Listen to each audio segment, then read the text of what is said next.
there seems to be mixed opinions on Mike McDaniel coming to the Cleveland Browns potentially. But his offense sure would look pretty nice, in my opinion, here in Cleveland. We'll see what Lance Reisland thinks coming up next on the Locked On Browns podcast.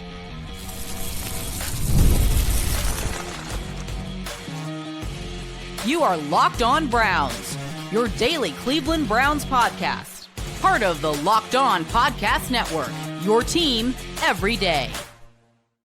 What's up, Dog Pound? I'm Spencer German, your host of the Locked On Browns podcast, and proudly covering your Cleveland Browns each and every single day in the land and on the road. Mike McDaniel interviewed for the Browns job on Monday. Lance Reisland is going to tell us how his system would maybe work here in Cleveland. Plus, does it matter if the Browns were to hire a 3-4 defensive-minded guy? And draft season is coming. We're getting through the coaching search first, but I want to pick Lance's brain on who some of his sleeper quarterback options are in this upcoming draft. We'll get to that as well. I do want to remind you that you can find the Locked On Browns podcast every single day. We appreciate you making us your first listen every single day, part of the Locked On Podcast Network, now the #1 sports podcast network, and it's all thanks to you. So, Lance, obviously there's a few big-name candidates that are out there that the Browns have kind of taken a look at or at least have interest in. And one of those is Mike McDaniel, who they kind of have some familiarity with because he was in Cleveland back in 2014 as part of that Kyle Shanahan offensive staff during the Johnny Manziel days and all those different things. But he goes, follows him to San Francisco, ends up in Miami as the head coach, fired last week. And I think it's interesting, like, Mike McDaniel, I think, kind of has mixed reviews among the fan base, where there's some people who are like, X's and O's wise, this guy's awesome. But I think there's people who will question him maybe as the leader that this team needs. So specific to the X's and O's side of it, I want to pick your brain on just what his offense brings to the table and maybe how it would fit in Cleveland if he were to get the head coaching job. Well, I'm on board. My thing is, I will say this, his ability to scheme things up are as good as it gets. He's part of that Shanahan, LaFleur.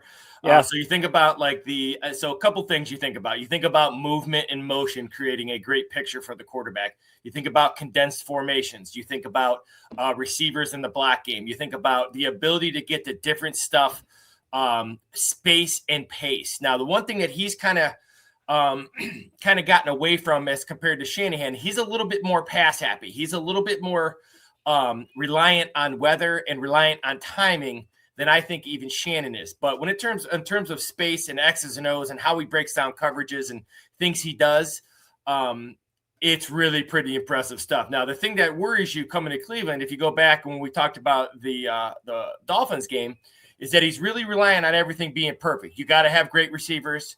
You got to have tremendous speed at receiver. You got to have good weather all the time. So obviously 2029, it'll be perfect. But right now it's not the case. So I do worry about that a little bit.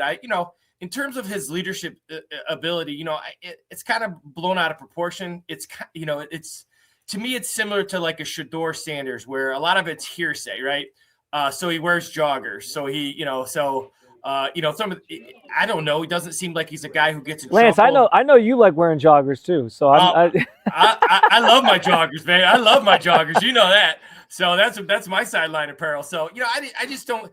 I think he's a little eclectic. He's not very, I guess, like rough around the edges like some coaches are. But brilliant offensive mind, has had a lot of success. And people say, well, you can only be good with these type of players. We can all only be good with these type of players. That's for all of us. You'll never find a guy who's winning at the highest level with dog crap players. It just doesn't work that way. So, yeah, it's an interesting concept. I'd like to know how much control he wants, but in terms of offensive, understanding, he's a guy I'd be watching a lot of film on. He's a pretty impressive guy. Yeah, and some things that stand out to me, like, yes, I think you're right. You hit the nail on the head where it's like it seemed like when things were going well, Miami, it was because everything was perfect. He came there with, top flight wide receiver talent, a quarterback that seemed like he was ready to kind of ascend, and I think he's dropped off the last 2 years, and so that's probably part of the reason the offense has not looked quite as good or struggled a little bit more. And certainly there's been some other issues. But one thing I do notice, Lance, is like in 3 of those 4 years that he's been in Miami, the Dolphins had one of the top run games in football. Like they were never below like 13th or 14th in the league in rushing. And like that is something that intrigues me. People talk about AFC North football, running the football. we know the Browns' future running back is kind of already in this building with Quinshon Judkins and kind of what he brings to the table. So, like, that's something that I'm excited about in the potentially if Mike McDaniel were to get the job. Just what is that phase of his offense kind of bring to the table, and is that something you think would work well with Quinshon and what the Browns maybe could try to build? Yeah, I mean, he'll run some basic stuff. He'll run power, counter. He'll run the basic stuff, but he's also very creative, like Shanahan and those guys. So he'll run the duo concept, but then he'll add a fullback to it where it's almost like an isolation. He'll add the pin and pull like the Browns like to run, where he's going to pin that edge and get to the outside. Very versatile in their run game. He's not I would say this, the run game is not what people expect when they watch the Browns, where it's going to be 12, 13 personnel and they're just going to knock you off the football. There's some of that, but there's also a kind of they're going to not only vertically displace you, Spencer, but they're going to horizontally displace you. So they're going to get you going sideline to sideline and backward. And once again, just a very creative guy. So if you watch his run game against an odd front, it's a little bit different than it is against an even front. So he's very game to game. He's very smart. And once again, the thing that I think has hurt his offense, that is something he's going to work on as he gets older here, is the ability, if you look at Tua, when the first read is taken away from Tua, the struggle really happens.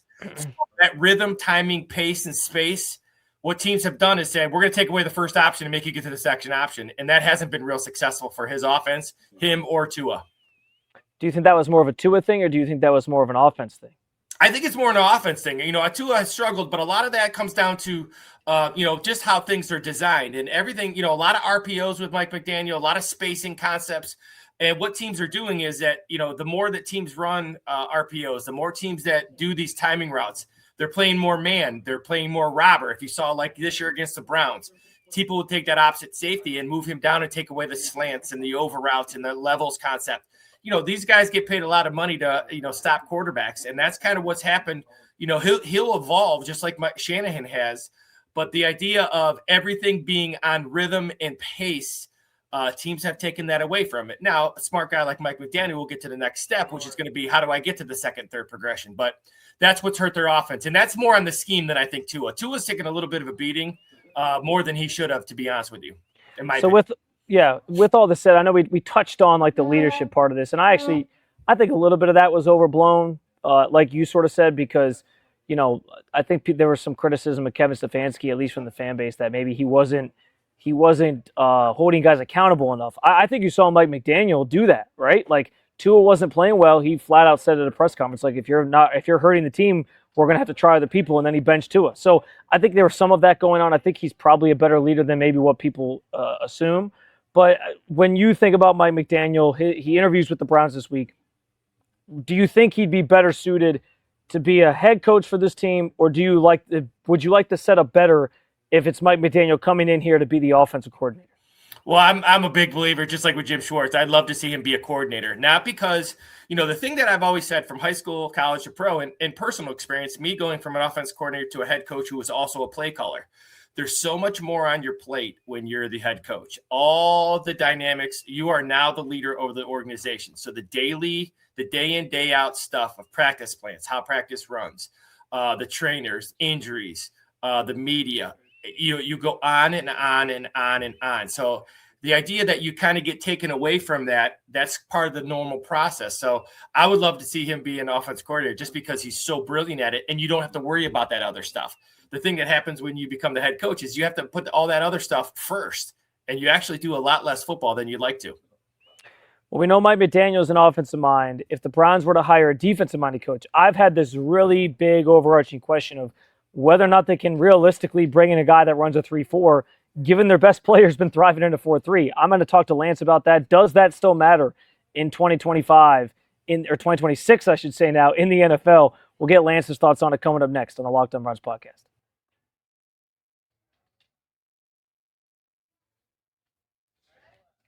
If you've ever hired someone who looked good on paper but wasn't the right fit, you know how important that is.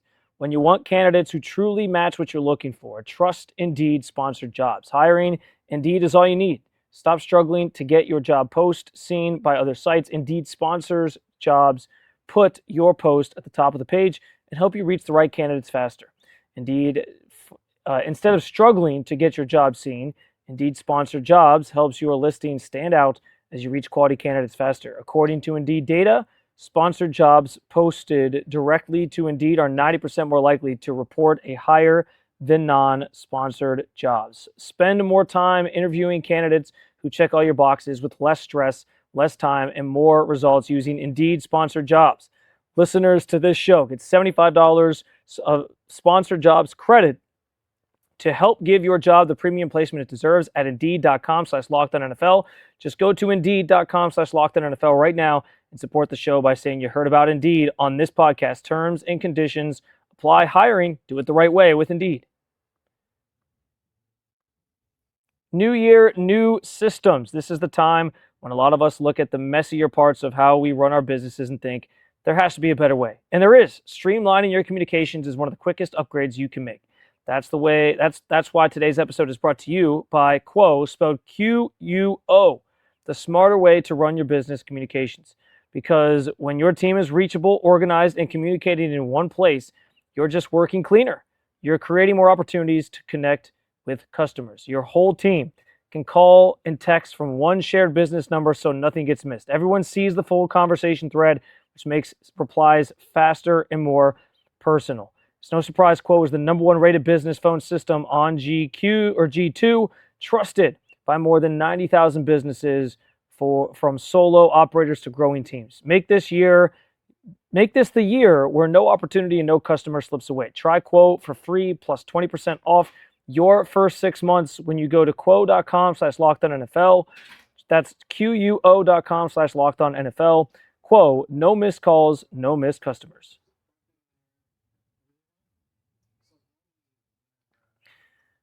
All right, back with Lance Reisland here on Locked On Browns as we continue talking through some of these coaching candidates and their potential fit with the Cleveland Browns. And Lance, as we think through these different opportunities or these different candidates that have come in and interviewed and other names that are out there, one thing I keep going back to is if they were to hire a defensive mind, and I'm not saying they can't or shouldn't, but if they were to hire a defensive mind, if the guy runs a 3-4, it just feels like it's going to be a little clunky when your best player, Myles Garrett, is a 4-3 guy who's now going to be winning his second Defensive Player of the Year out of a 4-3. Does that matter, though? Am I making a bigger deal out of this than what I need to in today's NFL, that whether a guy runs a 3-4 or 4-3 and how seamless that fit might be for a player like Myles Garrett? Well, it is a big deal. And here's why. Now, if you're an odd front or an even front guy, so if you're a 4 front or an odd front guy, are you multiple, right? So guys like Brian Flores like to stay in that odd front. Guys like, the Ravens stay in that odd front. The Steelers stay in that odd front. So they don't get a lot of multiple different looks. That's the key is, but when you talk about it is a difference because now you have a nose who you want to be a big, heavy guy. You have 2 defensive tackles who play on the tackles. That would probably be where Myles plays if it was a 3-4. Then you have those outside backers who are like now Myles is athletic enough. He can even play out there. So it does matter. However, in the NFL, everybody's more multiple than most people think. It's not like it was 20 years ago where you were an odd front or an even front team. People are really, really multiple now, and they can make variations. And you can even go, we used to reduce a front on one side where you're kind of, even though you're an odd front, you're going to reduce the front and you're going to move that defensive end down to a 3 technique and then that outside backer down to a 5 technique, which then becomes the same thing as a 4 front. So there's certain things you can do to get your tackle your defensive end lined up on your tackle. There's no question about that.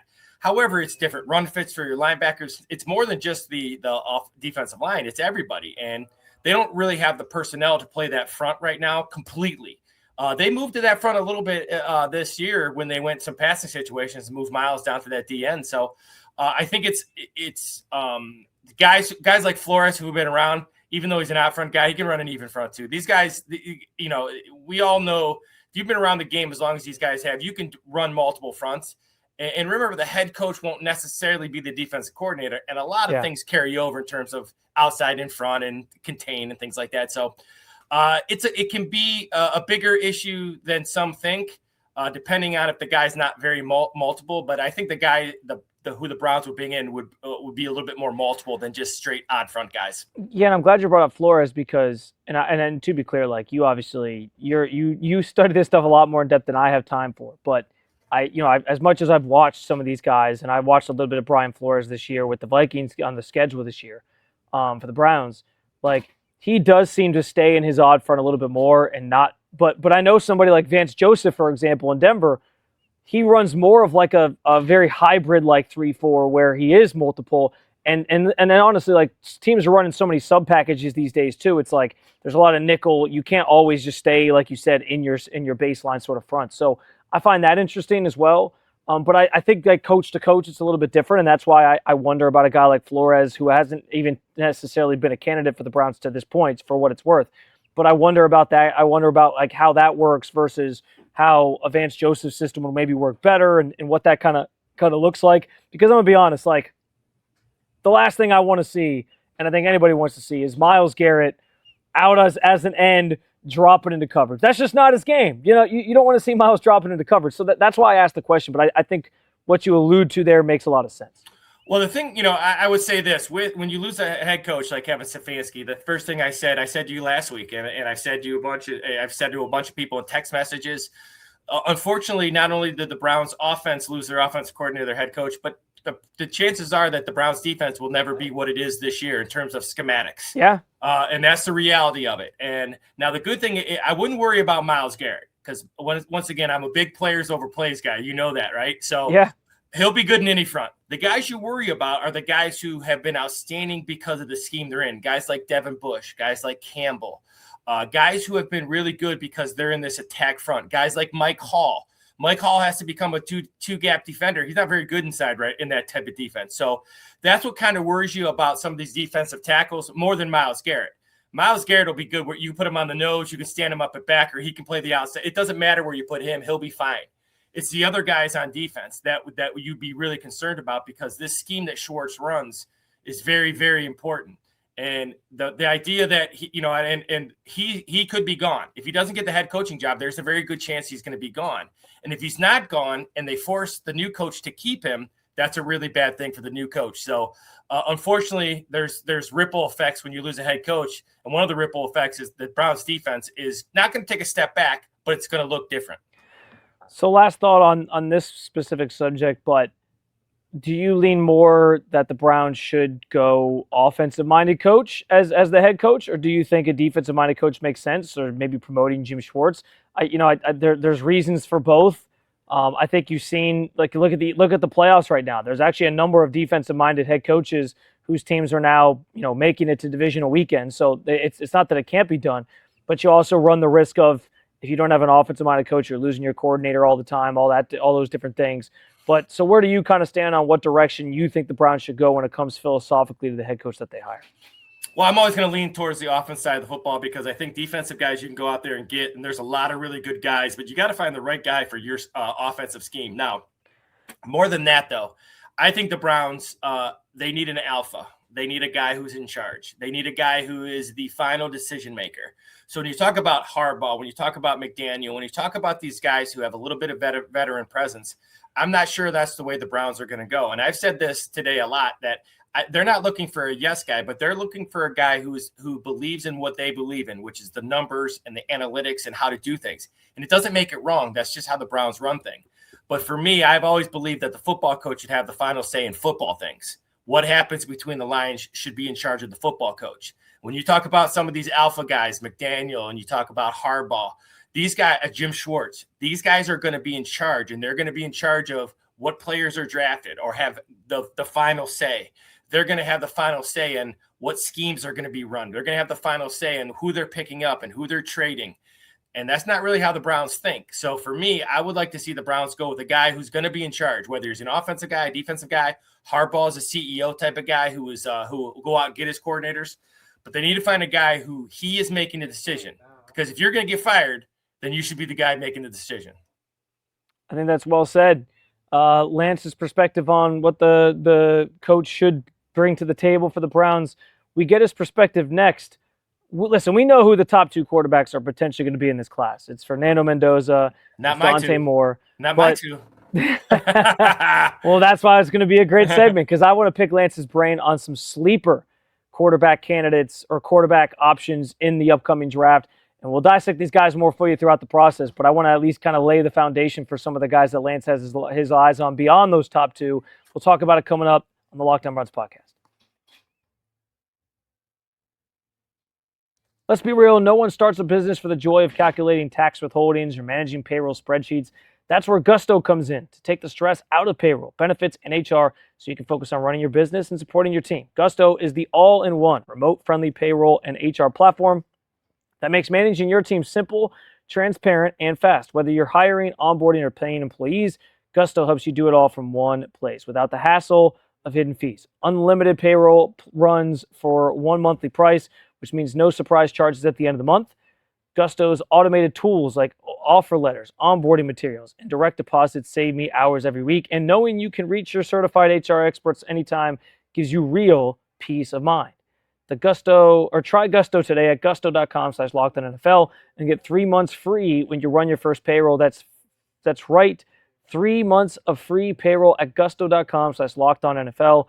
One more time, gusto.com/LockedOnNFL. Well, the wildcard round is finally come and gone, and FanDuel is officially in playoff mode. Every game day during the NFL playoffs, FanDuel has given new customers even more ways to get in on the action, because right now, every NFL playoff game day, FanDuel users get a profit boost pack waiting for them inside the app. Each game day, you'll see a pack loaded with multiple profit boosts you can apply to the bets that you like most. Open your profit boost pack first thing on game day and see what boosts you want to apply. The boost lets you lean into your game day instincts, whether you're backing momentum, defense, quarterback play, or coaching, whatever type of bettor you are. If you're playing parlays or betting money lines, you can use it however you please. Every play feels bigger, and boosts make your bets feel that same way too. You make your picks, then apply your profit boost to go after even bigger payouts while the playoffs keep on rolling. So visit FanDuel, an official sportsbook partner of the NFL, and grab your profit boost pack every NFL playoff game day.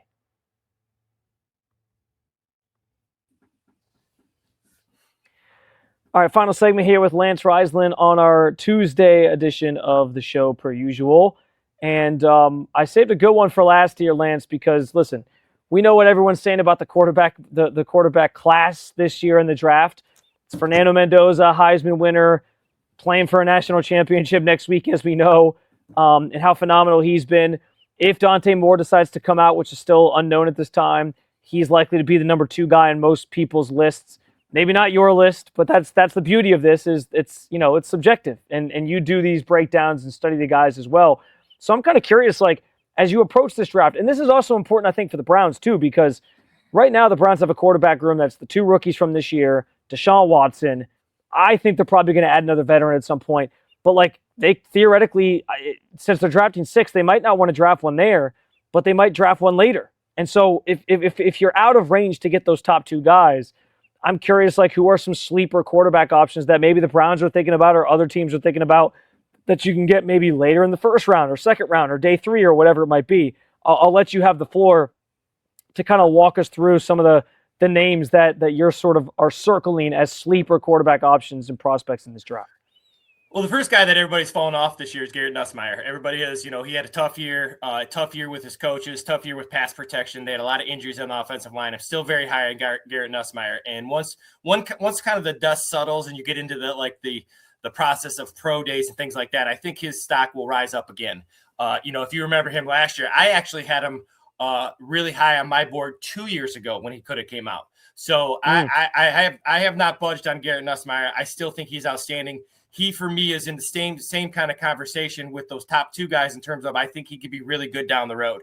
Now, he'll probably be available late day 1, but I really like him. The other guy that I really like, my second guy, is John Mateer. But John Mateer kind of gives you that athletic, that guy who can really extend plays. He can throw from the pocket. He can throw from different platforms. He's also kind of a gamer. He kind of gives you that Baker Mayfield kind of mentality, chip on his shoulder. Love that about him. Love that he played at Washington State in that pass-happy offense. I also think he was very tough in the run game. I really like him. Now, if you're talking late day 2, day 3 guys, one guy that I like is Trinidad Chambliss. Talk about a guy who's kind of shot up the board out of Ferris State. Then he goes to Ole Miss. Really impressed with his skill set. Can't wait to see him throw at the combine and pro days and things. He's going to be interesting too, Lance, because I think he's going through that legal situation right now. Yeah, he's trying to get a 6-year, and the NCAA's denied him. So maybe he goes back, but if he doesn't, I'm with you. Like seeing him throw at the pro day and thing and all those events is going to be important. Now, guys who just have great physical skills and are just tough. Haynes King out of Georgia Tech is just a super tough kid, can make a lot of throws, but he's a gamer, right? He kind of gives you like a Mac Jones, but like with athletic ability kind of feel. I really like him. He's got to throw the ball well in his pro day at the combine, but because his toughness can't be questioned. A guy that I really, really like that I think has a chance to be really good. Kid came Connor Wegman out of Houston. I love this kid. I saw him play twice this year. He's my next QB, my next breakdown in the next couple of days. I loved his film. The 3 games I've watched. I can't wait to break down last year's, and you'll go back to see the progression of him. And then finally, a guy that'll be available late in the rounds is Luke Altmaier, for the kid out of Illinois. And the reason I like him is because of the offense he was in. He was in a huddle offense where he's making multiple play calls, 13, 12 personnel. That whole learning curve of calling plays and being in a huddle, that's a real thing. And he has that advantage. I like his size, I like his toughness, and I like the offense he was in. So those would be some day 2 and 3 guys. But don't sleep on Nuss and Nussmeier and Mateer, because their teams weren't as good as they thought they were going to be this year. But both guys are super athletic and can make all the throws. I'm actually really with you on Nussmeier. I thought he was the most pro ready coming into the season, and there was reports he was injured this year, and so that didn't help matters. I'm curious to see like what his stock ultimately looks like come draft time. So where does somebody like Drew Aller fall, do you think? Because I'm assuming Drew Aller's coming out. Maybe he's going to try to get another year of eligibility. I don't know if he can. But if Drew Aller comes out, especially coming off of an injury, where does you feel like slot into all this? I'm assuming you probably think he's like a day 3 guy if he gets drafted at all. Well, I actually see, here's the thing, though. Just like everybody else, you don't need 32 teams to like you. You need one guy to like you, right? And that's really what it comes down to. You need one guy to like you. And so the thing about Drew Aller is, first of all, it's showing my age because I broke him down in high school. So that tells you how old I am. But what I like about Drew Aller is that he has all the physical tools, and I know for a fact what a great kid he is. So he's a great kid. He has all the physical tools. They just haven't kind of matched on the field yet. But you're talking big. He can run. He can move within the pocket. I'd like them to see him be a little bit more fundamentally sound when he has to be. Now, he throws off platforms. He does all kinds of different stuff. But there's times I'd just like to see him set his feet and rip it with that 6'4", 6'5", 240-pound body where he can just generate that, that speed, that velocity with the football. But super leader, super great teammate. I can see him going on day 3, but I would not be shocked if there's a quarterback coach on day 2 in a round 3 that says, you know what? We have these guys. This guy has all the physical tools to be an NFL quarterback. And there is a quarterback coach out there. I'd be one of those guys. I think he has great physical tools. Do you want to go out and get him? And now there's a classic example, Spencer, of like a John Mateer versus a Drew Aller.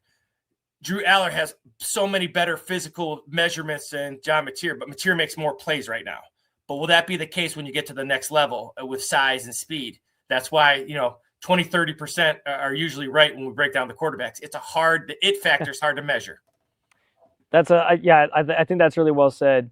Final thing, you mentioned, or I mentioned, I guess, Mendoza, Moore, and you said maybe those aren't your top 2. Where do those 2 guys, among the guys you mentioned that you had talked about as sleepers, where do those 2 guys kind of fall for you? Are they still at the top of the board, or where do they sort of slot in for you? Well, Mendoza's for sure. He's been really impressive. I worry about his pure athleticism. Obviously maybe that's not going to be the thing for him, but that worries you. And Dante Moore, I thought struggled in his last game. You worry about those big game kind of, when those guys get in those big games, because he's at Oregon. It's not like he's he's on a team that doesn't have talent. He's got talent. So he didn't play very well, but there's a Dante Moore. If you're a quarterback coach and you watch film, you totally know why he's number 2 on the board. All the physical tools, again, looks like a great teammate, great feet within the pocket, great balance, throws off platforms, different launch points, can make the calls underneath center in the shotgun. Footwork is really, really good. Just going to have to be more consistent. I actually think Dante Moore coming back for another year would kind of make him the number 1 guy next year, in my opinion. But yeah, I would say Dante Moore is up in the air between. I think Mendoza's he is number 1. But I think, for me, I think Nussmeier and Mateer, those guys are a lot closer than those 2 being all by themselves. Those 2, I see why everybody says that, and I'm not going to disagree. but I will disagree that Nussmeier and Mateer are way behind. I don't feel they are. I think they're a lot closer than they are far from those two. There you have it. Lance Reisland breaking down an early look into the quarterback prospects for this year's draft class. And we know about the big names, like I said, but that's all I wanted him to talk about some of the maybe not lesser known, but less popular names right now coming out of this class. And we'll have plenty more to talk about with those guys because, hey, who knows? The Browns could be taking another quarterback this year at some point. We'll see if that comes to fruition. Thank you, though, for making Locked On Browns your first listen every day. If you liked what you heard, and I always like having Lance on because I feel like he teaches me things and hopefully you things every time you listen. Hit that subscribe button. Make Locked On Browns your first listen every day and wherever you get your podcasts, including the Locked On Browns YouTube channel. Also, you already live your team every day. Take it up a notch and go ad-free. Join the Everydayer Club and get Locked On Browns with no interruptions. Members-only Discord access and more, all for $5 a month or $50 a year. Go to lockedonbrowns.supercast.com or check out the link in the show notes to learn more. You can also keep it local. Check out Locked On Cavs or Locked On Guardians. Thank you to Lance. Thank you, as always, for listening to another episode of the Locked On Browns podcast. We'll talk to you on Wednesday.